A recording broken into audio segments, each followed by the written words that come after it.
أعوذ بالله السميع العليم من الشيطان الرجيم من همزه ونفخه ونفثه بسم الله الرحمن الرحيم الحمد لله رب العالمين حمدا كثيرا طيبا مباركا فيه كما يحب ربنا ويرضاه والصلاة والسلام على خير خلق الله محمد بن عبد الله وعلى آله وصحبه ومن والاه. Të dashur dhe të nderuar vëllezër të pranishëm në këtë xhami, ju që keni ndarë kohë nga jeta juaj që të qëndroni në këtë xhami edhe disa minuta, që përveç adhurimit, namazit dhe duave që i keni bë, të shfrytëzoni këto orë të shtrenjta të Ramazanit, që të merrni edhe këshilla, edhe porosi, të cilat do ju bëjnë dobi në jetën e kësaj bote dhe ditën kur dalin para madhërisë së Tij, ditën e llogarisë. Edhe sot para jush kemi zgjedh një ajet kuranor i cili është një rregull i rëndësishëm për të kuptuar proceset e jetës. Secili njeri e synon suksesin, e synon fitoren, e dëshiron triumfin, e dëshiron ngadhnimin. Mirë po, mënyrën se si don të arrijë të fitoria dhe suksesi, jo çdo kush e ka të saktë, jo çdo kush e qëllon. Andaj Allahu i Madhërisëm në këtë Kur'an fisnik ka folur për të gjitha gjërat që ne kemi nevojë. Edhe për këtë temë e cila është shumë e rëndësishme edhe në rafshin individual të na një nga një, po edhe në rafshin kolektiv kombëtar të na si shqiptar, po edhe në rafshin umetor si umet islam. Në të gjitha nivelet, ky rregull kuranor është i rëndësishëm dhe na ndihmon të gjithëve që të kuptojmë procesin i cili na sjell neve deri te ky rezultat i shumë dëshiruar. Në surën Al-Hajj, ajeti 40 dhe ajeti 41 e sqarojnë këtë rregull. Thot Allahu Dhu Xhelal: "Alladhina ukhriju min diyarihim bighayri haqq illa an yaqulu rabbuna Allah ولولا دفع الله الناس بعضهم ببعض لهدمت صوامع وبيع وصلوات ومساجد يذكر فيها اسم الله كثيرا ولينصرن الله من ينصره إن الله لقوي عزيز الذين إن مكناهم في الأرض أقاموا الصلاة وآتوا الزكاة وأمروا بالمعروف ونهوا عن المنكر ولله عاقبة الأمور." Thot Allahu i Madhërisëm në këto dy ajete nga sura Al-Hajj, atyre që i dëbuan, i përzënën nga shtëpijat e tyre pa të drejtë, vetëm se thonin Zoti jon është Allahu. Kjo histori që përsëritet sot në Palestinë është histori që është përsërit vazhdimisht në brezat e ndryshëm, gjenerat pas gjenerat. Shpesh herë besimi i njerëzve në Allahun një bëhet arsye që zullumqtarët të mundohen të marrin vend banimet e tyre, të marrin shtëpijat e t'i përzon ata, t'i dëbojnë ata për atyre vendeve. Kështu ndodhi edhe me pejgamberin sallallahu alaihi wasallam në Mekë. Mushrikët e Mekës kur e panë se Islami po shtohet në Mekë dhe se numri i idhujtarëve të Mekës që e pranojnë Islamin po rritet, ata e vendosën me i përzanë musliman për Mekë. Me ja vështrisu jetën atyre dhe ata mu largu. Pra kjo vazhdimisht ndodhë. Pse ndodhë kjo? E shërën Allahu Dhu Gjelal dhe thot në vazhdimin e këtij ajetit: "Walaula daf'ullahi nase ba'dahum bi ba'd", sepse si mos ishte përplasja e njerëzve njëri me tjetrin, kjo ligji i konfliktit, ligji i përplasjes, është ligj i Zotit kozmologjik, që sipas këtij ligji zhvillohet bota që nga fillimi deri sot. Mos me paskon kjo përplasje mes hakut dhe batilit, mes vërtetës dhe të kotës, atëherë thot Allahu lahuddimat, do të shkatërroheshin sinagogat, manastirat, kishat, xhamiat, aty ku përmendet shumë Allahu subhanahu wa taala. Do thot, çka do të thonë kjo ajet? Se nëse e vërteta nuk ka ushtar që e mbrojnë atë, e kota e fiton të vërteta. Nëse s'ka e vërteta idhëtarët e vetë që luftojnë për te, e kota e fiton. Allah i madhëshëm kështu e ka caktuar në këtë dynjë mu zhvillu gjanat. Mirë po, vazhdimi ajetit çka thot? E jep mënyrën e ballafaqimit me të kotës. "Wala yansuranna Allahu man yansur". Sigurisht se Allahu ka me ndihmu atë që e ndihmon Allah. E të shkjo është më të formula. Edhe ky ajet është rregulli për të cilin dua me fol nësot. Sigurisht se Allahu ka për të ndihmu atë që e ndihmon Allah. Dhe vazhdo dhe thot: "Inna Allaha laqawiyyun aziz", Allahu është i fuqishëm dhe është krenar. Rregulli për të cilin duam të folim na është ky. Nëse ne duam ndihmën e Allahut, nëse ne duam përkrahjen e tij, nëse ne duam fitoren prej tij, nëse ne duam triumfin që na vjen si rezultat i ndihmës së Allahut Dhu Xhelal, ne duhet me ndihmu Allahun. A është problematik ky ajet? Është një pjesë që e shten njeriu me mendu, na me ndihmu Allahun, Allah ka nevojë për ndihmën tonë? Jo, asnjëherë. Allah nuk ka nevojë për ndihmën e askujt. Pse? Sepse Allah tha, Allahu Dhu Xhelal është inna Allaha laqawiyyun aziz. Allah është i fuqishëm dhe krenar, s'ka nevojë për asgjë. Mirë po, kuptimi i kësaj pjese është Allahu ka, sigurisht se Allahu ka për të ndihmu ata që e ndihmojnë fenë e Allahut. Se Allah s'ka nevojë për ndihmë. Ama feja e Allahut ka nevojë për ndihmë. Shefe, mes me ardhna në xhami sot, me fal namazin edhe më mbledh me ndëgju këshillat e Zotit. Nuk shkon për para feja e Allahut, shkon në xhami me kon mshel, nuk shkon për para feja e Allahut. Nëse baballarët e tanë se kishin mbjell Islamin në zemrat tona, na sot ishim ikon në xhami. Nëse ne nuk e mbjellim Islamin në zemrat e fëmijëve tonë, këto xhamia mshelen.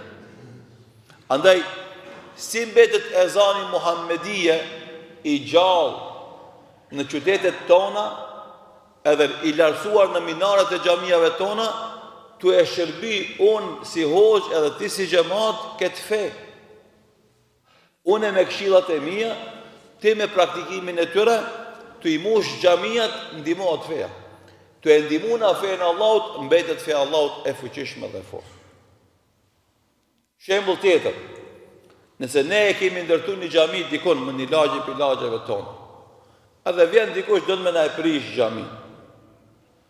Nëse na rrim duar kryq, edhe themi na s'kemi takat, jemi dopt, shteti është i fortë, ata janë të fortë, ata e prishin xhamin. Në që këtë shkop ka pas 120 xhamia në qytet. Në vitin 1991 ishin 19 xhamia. A i kuptoni? Dhe dhëtë 100 xhamia janë prish. Sot janë, elhamdulillah, 42 xhamia në Shkup, në qytet. Do të për natë të nishën, deri tash janë ndërtuar dhe 20 kusur xhamia. Tani, fotografia është e qartë. Kur ka besimtar që e ndihmojnë fenë Allahut, xhamiat shtohen. Kur ka besimtar që s'kan fuqi me ndihmu fenë Allahut, xhamiat paksohen. Do thotë, ekzistimi i xhamiave dhe shtimi i tyre është punë e jonë. E pastaj normalisht kur ta bësh ti hapin, aty e ki ndihmën e Allahut. Andaj kur të vjen dikush me ta prish xhamin dhe ti i del përpara, i thu s'ka me prish xhamin. Ja mu më shkel, e pastaj prish xhamin, ja s'ka.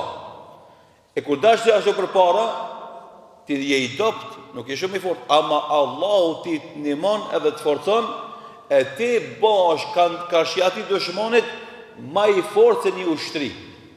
Se Allahu të ndihmon edhe të forcon. Edhe kështu ka ndodhur. Unë jam të tregu raste që ka ndodhur te na. Kemi pas raste ku kanë shku për shembull me prish xhamiat në periferi të Shkupit ku janë ndërtuar edhe kanë dalë populli përpara ka thënë jo, na shkel neve, mos e ne prishë xhamin, edhe xhamia sot e kësaj dite është e çelë. Dhe kjo është kuptimi i ajetit. Wa la yansuranna Allahu man yansuru, ka me ndihmu Allahu atë që ndihmon Allahun dhe mon fen Allahu. Se Allah s'ka nevojë për ndihmën tonë, ama feja Allahut normalisht varet nga puna jonë, nga shërbimi jonë, nga izmeti që ja bëjmë me kon e fort apo me kon e dopt. Edhe një sen du të me kuptu. Ne, nëse kujdesimi për fenë Allahut, ne fitojmë. Allah s'fiton kur gjë. Nëse na ja kthejmë shpinën fesë Allahut, Allahu na e merr këtë dhunti, këtë dhurat. In tatawallu yastabdil qauman ghayrakum thumma la yakunu amsalukum. Nëse ju ja ktheni shpinën fesë Allahut, Allahu ju zaventson me një popull tjetër që s'janë si ju. E tash dikush thot, filoni djali i haxhis nuk falet, filoni djali i haxhis nuk agjeron. Puna e madhe, filoni biri i shkinës, filoni biri i qafirit, po musliman falet edhe agjeron. Ti ja kthen shpinën, po ka ku dikush e merr. Ti je njeri i thjesht, ignorant, pa shkollë, filoni profesor, doktor, universitar, e pranon Islamin. Feja Allahut nuk ngelet pa njerëz. Po nëse ti e man ti fiton, nëse ti e lëshon ti hub. S'hup Allahu as feja ti as gjë. Dhe ju e dini shumë mirë se si zhvillohen gjanat. Aty ku luftohet më shumë Islami, aty ka numër më të madh njerëzve që pranojnë Islamin. Pse se feja Allahut është fe e vërtetë. Është fe e cila i flet logjikës së shëndosh të njerëzve, i flet zemrës së shëndosh të njerëzve, u rregullon aspektin mental, psikologjik, aspektin moral, aspektin social, aspektin ekonomik, edhe normalisht ka këtë pranim të njerëzit e ngritur intelektualisht. E dikush për fëmijëve tonë mund më thonë valla, s'pam pëlqen Islami. S'pëlqen puna e madhe, kush je ti me vlerësu Islamin, kur këtë bota, sidomos pjesa akademike në botë e vlerësojnë Islamin dhe japin vlerë. Tani, mas e përmendi këtë fakt, këtë rregull kuranor, se Allahu ka për të ndihmu sigurisht se cilin që ndihmon fenë Allah. Edhe këtu, kjo rregull është i imponueshëm, është i detyrueshëm, nuk ndryshon kjo rregull të askush. Këtë na për aq se e shërbejmë Islamin, aq neve Allahu na ndihmon edhe na jep sukses. E tash janë do karakteristika të atyre njerëzve që Allahu u jep fitoren. Thot Allahu dhe në ajetin 41, alladhina in makkannahum fil ardi aqamu s-salah. E këtash nëse na i ndihmojmë një grup besimtarësh dhe u japim fitore dhe u japim pushtet atyre, atëherë ata i kanë do detyra dhe obligime. E para aqamu s-salah. E falin namazin edhe e përhapin rëndësin e faljes e namazit tek populli ku ata sundojnë. Namazi është shtylla e fesë. Një popull, një familje, një njeri, një shtet, i cili don me ecë përpara, duhet me enderu, duhet me madhnu, duhet me respektu namazin. Nëse ne arrim që shtëpiat tona krejt fëmijët me fal namazin, se tash kanë në shkup falën valla, falën te këtu. Kur themi falën, 5 kohët e namazit, palon asin namaz. Fëmija si t'i boje 15 vjetë, djallë qoftë apo qik, e ka farz obligim me farz sabahun kohën e vetë, drekën kohën e vetë, iqinin kohën e vetë, akshamin kohën e vetë, jatsin kohën e vetë. 5 vaktet e namazit e ka borç obligim me i farë. E tash, unë si i pari i shpijës, unë si një koqir në atë shpi. Nëse ari që edhe une, edhe bashkëshortja ime, edhe këtë fëmijët e mi me i ndejt gati namazit, edhe mos me leju me ik asi namaz, na kemi arrit që bereqetin matë madhë, edhe punën matë madhe fetare me realizu në shpijën tonë. Edhe asë shpija Allahu ka me ashtu bereqetet, edhe ka me rruj për këtë këshjave. Se namazi është shtylla kryesore e fesë islame. Edhe për aqë sa na e nderojmë edhe respektojmë namazin, aqë kina me fitu në derë dhe pozitë e Allahu dhu gjelar. Edhe si familje me e gjanë, është e njëjta, vazhdimisht me gjisët tona, duhet me folë për namazin, për vlerën namazit, rëndësinë e namazit, pasojat e mosfaljes namazit, damin që e sjellin ata që nuk falen, e kështu më radhë. Andaj, alladhina in makkannahum fil ardi aqamu salah, kushti i parë që ka me falë namazin. E dyta, wa atau zakat, e japin zakatin. Allah i ka dhënë pasuri, ai jep prej asaj që ka dhënë Allahu dhu xhelal, edhe normalisht sasia e zakatit është aq e vogël sa që nuk ja vlen mi thon dikujt e jep zakatin. 2.5%. Pi 40 dinarve, 1 dinar jepe për Allahu dhu xhelal. 39 për ty. Para më ndonë. Edhe Allah kemi nevojë na mi thon xhamatit o xhamat jep në zakatin. A ti për ditë pagun 1/5 tatim, 18% për pagun të vëshë, 19% pagun të tatim fitim. Vazhdimisht i pagun të ati me shtetit edhe se bën të madhe. 2.5% zeqat edhe ti habitesh, edhe pret hoxha me thonë jep e zeqatin. 1.40, për 40 dinarve një për Allah, 39 për ty. Edhe Allah me ndohë është jam me dhona, mësë me dhona. E masë në thu ka krizë ekonomike, ka probleme, s'po dalin parët. S'dalin sepse e ka humbë bereqetin e pasurisë. O vllazni, kooperacia është vesi ma i keq të një njeri. Pasuria nuk është e jotja. Allahu ta ka dhonë. Edhe kur donë Allahu ta merë. Jepe me vullnet, shtoja bereqetin pasurisë tane, gëzoj njerëzit që me të gëzu Allahu dhu xhelal ditën më të mërzitshme që kanë me pas njerëzimi. Mësë bëndë rëshëngu, më shkivesh me marë.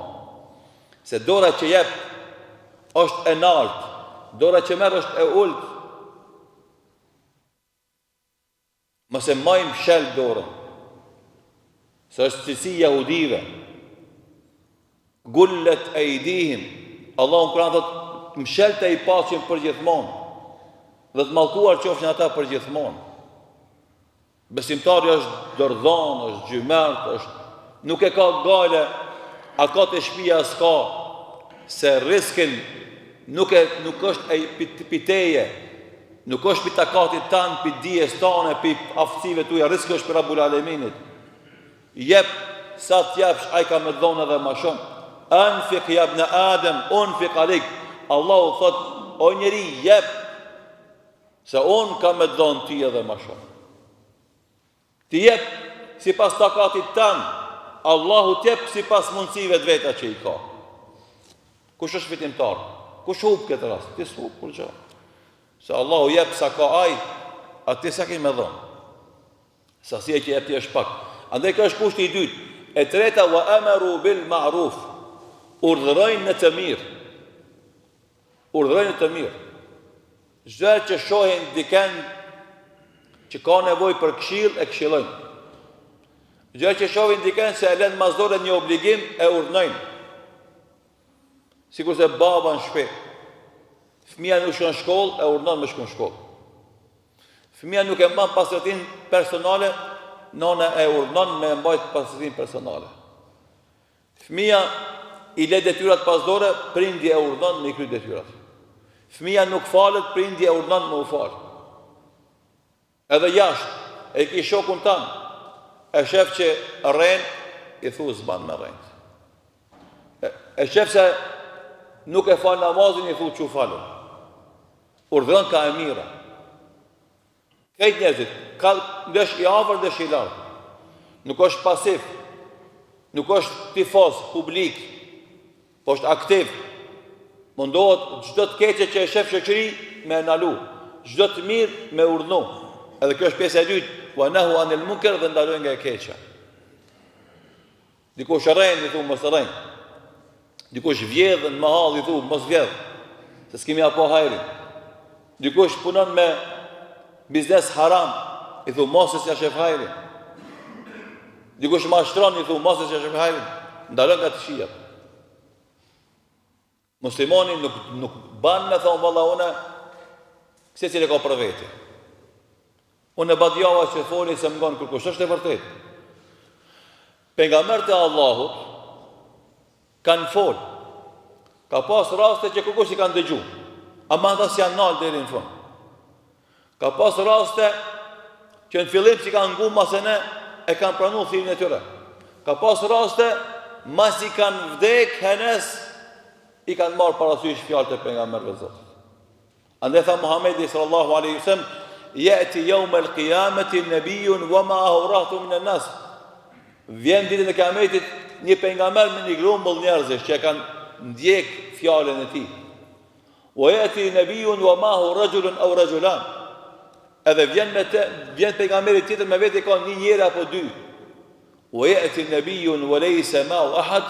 Edhe vjen një pejgamber kërkan se ka me vetë, askush se ka pranuar fjalën e tij. Ama ai s'u ka nal. Ai vazhdimisht ka këshillu. Bilim Yunusi alayhis salam kur mendoi se badjava që këshillon popullin e vet se ata nuk e pranojnë këshillën e tij, edhe u largu pa ja dhënë lejen Allahu xhall, çka ndodhi me të? E gëlltiti balena. Hipën më një anije, edhe ishte ngarku anija, thot kapiteni anijes, nëse vazhdojmë kështu me lundru, do të përmbytet anija. Edhe duhet dikan me gjujt ndeti se me shpëtu tjertë. E bëjnë short, e i ra shorti Yunusit alayhis salam, me hudhë ndeti, që me shpëtu tjertë. Edhe hudhë ndeti Yunusit alayhis salam, faltaqa mahu al-hut, e gëlltiti balena. Këtë kjo ndodhi, me të regu Allahu dhu gjelal Yunus asem se gabove që e la e popullin tanë, u desh me vazhdu ti me punu me popullin tanë, e pranon mirë, se pranon, së është përgjësia të ti vazhdo me urdhërin tanë. Pra këto janë katër cilësi që duhet me pas besimtari për të cilin do thot kërkon me pas fitoren prej Allahu dhu gjelal. Ti kthejmë edhe njërë këtyre ajeteve kuranore në prizmën e rregullave të rëndësishme, rregull i jashtëzakonshëm për rregullave kuranore, e cila e nxjerr në shesh fuqinë madhështore të Allahu dhu xhelal dhe që i jep përkrahje dhe ndihmë ushtarit të imanit, atij besimtari i cili është i gatshëm me sakrifiku për të triumfu Islami, për të ecë përpara feja Allahu dhu xhelal. Fitoria, triumfi është një fjali që secili njeri është një fjalë të cilën secili njeri e dëshiron dhe çdo popull për të punon dhe të gjitha shtetet e dëshirojnë me pas në anën e vet, mirë po kjo fitore nuk vjen nëse ne nuk kemi të lidhur me Allahun dhu xhelal dhe nëse na me të gjitha kapacitetet tona që kemi nuk vendosemi në shërbim të Allahut subhanahu wa taala. Ulemat kanë thonë gjatë analizës e këtij ajeti kuranor, ky ajet kuranor i ka dy forma të fuqizimit, të kuptimit. E para aspekti gjuhësor.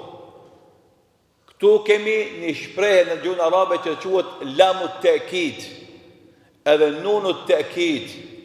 Wala yansurunna Allah. Sigurisht me shumë të vërtet Allahu ka me ndihmu.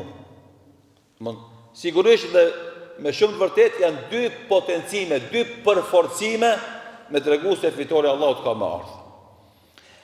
Dhe e dyta është aspekti kuptimor. E përfundoi këtë ajet, inna Allaha laqawiyyun aziz. Allahu është i fuqishëm dhe është krenar. Allahu nuk ka nevojë për askënd. Dhe askush nuk ka fuqi mi dal karshi fuqisë Allahut xhelal. Andaj këto dy format potencojnë faktin se ndihma e Allahut është e sigurt dhe argumenti i tretë është fundi i ajetit walillahi aqibatul umur, ajeti i dytë, fundi i gjërave i takon Allahut xhelal. Domthon fillimin e nis ti. Kush lufton për hakin, kush lufton për të batilin. Fillimin e nis ti, ama fundin e cakton Allah. Nëse ti që lufton për hakin, jep hakun punës tone, Allahu të jep ti fitore. Nëse ti nuk je i gatshëm me sakrifiku për hakin tanë, për hakin e fesë, Allahu të jep fitore në ty. Edhe andaj, çdo që kemi na dështime, hoxhallarët nda vetin e tyre, dave gjitë në projektet e tyre, gjematin në angazhimet e tyre, xhamijat në projektet e tyre, bashkitë islame, gjematet muslimane, organizatat islame, nëse kanë dështime në punët e veta, duhet i kthehen këtij ajeti kuranor. Që t'ja bëjnë një analizë vetvetes. A janë të ndihmu ata fenë Allahut? A janë të shërby ata fenë Allahut? A janë të punu sinqerisht për këtë kauz, apo i ka rok smundja e zemrës? E bëjnë këtë për nam, për laft, për post, e bëjnë këtë për interesa materiale, e bëjnë këtë për me fitu pushtet. Këtë të njete janë gabim për balë njetit, këtë të puna du një bo me fitu kënaqësinë e Allahut dhul xhelal. Andaj, të i pas parasysh këto këshilla dhe porosi, na e kuptojmë se pyetjes kur vjen ndihma e Allahut, i themi atëherë kur besimtarët i kanë parasysh këto katër parime. Vazhdimisht i thrasin njerëzit në namaz, vazhdimisht e luftojnë lakmin e tyre për pasuri, bëjnë xhihad me nefsin e tyre, që pasuritë të cilën më ka dhënë Allahu, ata me shfrytzu për të ngritur fjalën e Allahut. Jo vetëm për të bërë qefet e veta dhe për të shtuar saltanatet e veta. Se ju e dini vëllazëri, secili për juve një nga një e din se sa më shumë të mira që ki, hapet e nin vetën se shumë gjana të mungojnë. E ki një shtëpi me 3 dhoma, e bën një me 6 duket e vogël. E bën 2 kat duket e vogël, e bën 3 kat duket e vogël. E ki një kerr, sos pun duket i keq, e merr një më të mirë duket i vogël, e merr një më të mirë duket i lirë. Kur kënaqet njeri? Kur njeri? Ama atë pasuri që e ki e shfryzon për ta ndihmuar fenë Allahut, për ta ngritur fjalën e tij, për ta çuar përpara fenë e tij, ajo ka me ta kënaq zemrën edhe në këtë botë, a henes ke me pa kënaqësinë kur shkosh te Allahu subhanahu wa taala. Andaj pse namazi është i rëndësishëm? Se namazi e forcon lidhjen tonë me Allahun. E para. E kjo lidhje e fortë e jotja me Allahun të forcon edhe moralisht, të forcon edhe fizikisht. Edhe ka dallim mes një njeriu që është i rregullt namaz në guximin që ka për të ballafaqur me të keqen dhe atij që nuk është i rregullt namaz. E dyta, zeqati të ndihmon ty me fitu ndaj lakmis për pasuri, me fitu ndaj kooperacisë që çdo njeri e ka. Kur ti e fiton betejën brenda nefsit tan, me kooperacinë tonë, me lakmin tonë, atë normalisht nesër edhe me pas miliona, kime fitu ndaj lakmis edhe dëshirës me grumbullu pasuri, se Allahu xhelal kështu e përshkruan njeriu jama'a malan wa addada, njeri ka dëshirë me mbledh pasuri edhe veç me numëru, me këshirë kontën e qelë bankë sa ju kanë bo, a ju kanë rritë, as ju kanë rritë. Kështu është njeri. Edhe gëzohet kër e shef se i rritet kontoja, edhe mërzitet kër e shef se i hargjohen. Me gjithë se edhe rritja, edhe zbritja janë prej Allahut subhanahu wa ta'ala. Dhe e treta dhe katërta e bën besimtarin guximshëm me përcjell situatën dhe rrethonat e familjes së tij, shoqërisë së tij, xhamatit, edhe kur të fillon me lajthit, me deviju, mi thonë, ka dal, ktheu në udhë. Kur fillon me pura të qijat, me thonë, ka dal, se këto të qija neve nuk në lodh me hecë për para. Është aktiv në urdhrimin e të mirës dhe ndalimin e të këqijave, atëre kur i kemi parasysh këto komponente, pa dyshim se atëre ka me ardhime Allahut dhe fitoria, dhe atëre ka me na shoqërue vazhdimisht fitoria Allahut gjë. Në Islam, në Kur'an, na kemi shumë të regjime, e kemi rasin e Bedrit edhe Uhudit. E kemi pas të rasin e Hunenit, betejat Bedri është tana, dita 17 e Ramazanit. Muslimanët ishin pak, ama të lidhë me Zotin, fitun, 1-3. Në Uhud muslimanët ishin ma shumë, ama hupën, pse? Se lakmia për pasuri e para, edhe thyrja e urdhit Muhamedit e me dyta, boni shkak që ata me hupë beteje. Andaj, kur parashtruan këtë dilemë muslimanët në Uhud, në hadha nga na erdhin nëve kjo humbje, Allahu tha kul huwa min indi anfusikum, prej vetes tuaj. Se nga vraput pas plashkës së luftës, edhe e lat urdhin e pejgamberit sa me mbrojt atë kodrinën e vogël, ata shigjetarët që ishin aty. E lakmia për dunja dhe mos bindja ndaj urdhit Muhamedit alayhis salam ta sjell humbje. A këta musliman Bedër ishin gatshëm me u fliu me këtë çka kanë, edhe su interesoj ke fitimi i plashkës luftës, Allahu dha fitore. Edhe betejën e Hunenit, betejë e Hunenit ndodhi mas u qiru Mekkeja. Edhe hinën në Islam shumë musliman të ri, hala pa pjek, hinën në Islam njerëzit se Islami u bo fe dominante nga dishën arabik. Edhe kjo ndodhe edhe sot. Si të janë musliman të fort, ata bohen me neve. Si të jemi në dopt, ata largohen për neve. Edhe këtu në betejën e Hunenit kishte të atil. Thotë Allahu bujar, laqad nasarakumullahu fi mawatin kathira. Allahu ju ka ndihmu në shumë beteja, në shumë vend lufta. Wa yawm al-Hunayn, e majnë e men edhe ditën e betejës së Hunenit, idh a'jabatkum kathratukum, juve ju pëlqeu shumë numri i madh që kishit. Për herë të parë kishin një numër të madh, ushtrie e madhe. Falam tughni ankum shay'a, mirë po nuk ju boni dobi hiç numri. Thot wa dhaqat alaykumul ard, ju bo e ngusht juve toka, bima rahubat, edhe pse shumë gjanë, thumma wallaytum mudbirin, edhe ju pastaj ikët prej betejës, t'ju ja kthi shpinën asaj. Domthon, numri nuk bën dobi nëse zemra jote është e lidhur me Allahun te xhelal. Andaj porosia e këtij ajeti të vllazëri për me rregullaksu. Asa të jemi të lidhur na me Allahun, aq është me neve vazhdimisht ndihma e Allahut. E para, e dyta, aq sa na ndihmojmë fenë e Allahut, aq na ndihmon Allahu neve në të gjitha mejdanet e jetës. E unë ja kanë thonë hoxhallarëve të ri vazhdimisht, por hoxhallar, aq sa punoni ju për Islam, sinqerisht, pa marrë parasysh sa me rrogë, sa ta din xhamati, sa ta vlerëson institucioni, s'është më rëndësi kjo. Aq sa ti punon sinqerisht për Islam, për ta ngritur fjalën e Allahut, Allahu ka me të ngritë ty edhe në dunja, edhe në ahiret. Të gjitha aspektet. Ajo që kërkohet për neve, që na të vendosim sinqerisht ta shërbejmë këtë fe, tu e mësu, tu e praktiku dhe tu i thirr tjerët në këtë fe. Çeve, këto janë etapat. Mësoje për vete, praktikoje në jetën tonë, thirrë tjerët edhe mos u ndal, bën sabër në këtë udhë derisa të jesh gjallë. Allahu ka me ngrit edhe në dunjë edhe në ahiret. Thot Allahu dhul wa la yansuranna Allahu man yansuruh.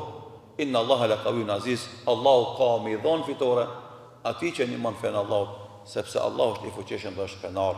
Majnë men këtë ajet kuranor, edhe kur mos e nxjerrni pi zemrës edhe pi mendjes, edhe analizoni sipas këtij ajetit këto ndodhit e jetës tonë personale, po edhe tonë kolektive, keni me pas se ky ajet është rregull i cili nuk huq. Allahu i madhëshëm na i lidh zemrat me Kur'an.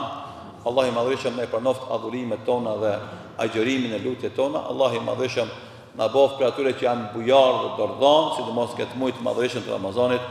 Allahu na i fal gjunahet tona. Dhe ashtu që na ka bashkuar në këtë xhami, Allahu na bashkon në Xhennetul Firdaus me Muhammedin sallallahu alaihi wasallam. Walhamdulillahi rabbil alamin.